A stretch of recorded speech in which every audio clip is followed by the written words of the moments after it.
Bonjour à tous, alors aujourd'hui on va voir quels sont les avantages de payer quelqu'un pour faire rédiger son mémoire. Alors le principal avantage, on va pas passer par quatre chemins, c'est le temps que vous allez gagner. C'est-à-dire que quand vous faites appel à un rédacteur,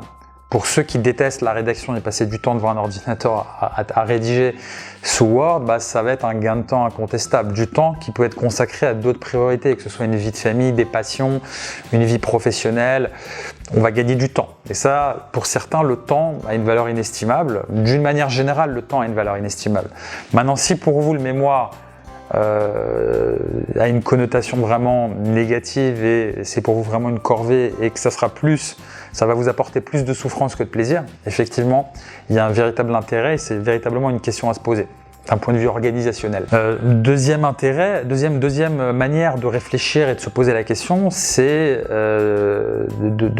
non pas de raisonner exclusivement sur la notion de coût que va représenter le fait de faire appel à un rédacteur, mais surtout de se poser la question: quel est mon coût horaire, mon taux horaire, et quel est le taux horaire du rédacteur? Si mon taux horaire vaut plus que le taux horaire du rédacteur, déléguer la rédaction de son mémoire,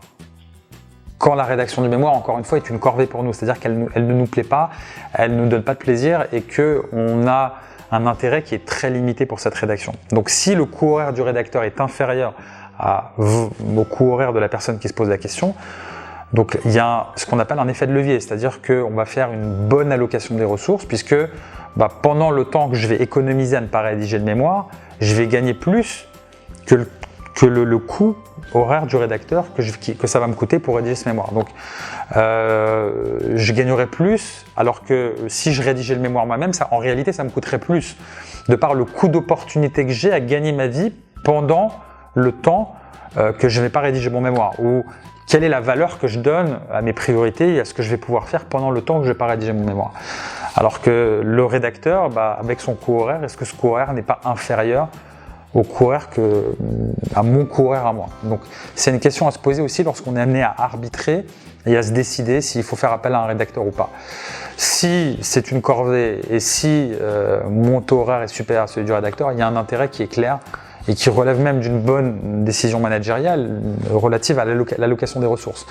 Donc notre temps, on ne va pas le consacrer à quelque chose pour lequel des personnes peuvent le faire à coût moindre par rapport à son propre taux horaire.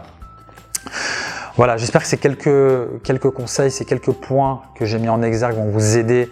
à prendre une décision, tenter que vous la posiez pour la rédaction de votre mémoire et pour le fait de savoir s'il convient ou pas de faire appel à un rédacteur pour la rédaction de son mémoire. Je vous souhaite bon courage pour la rédaction de votre mémoire.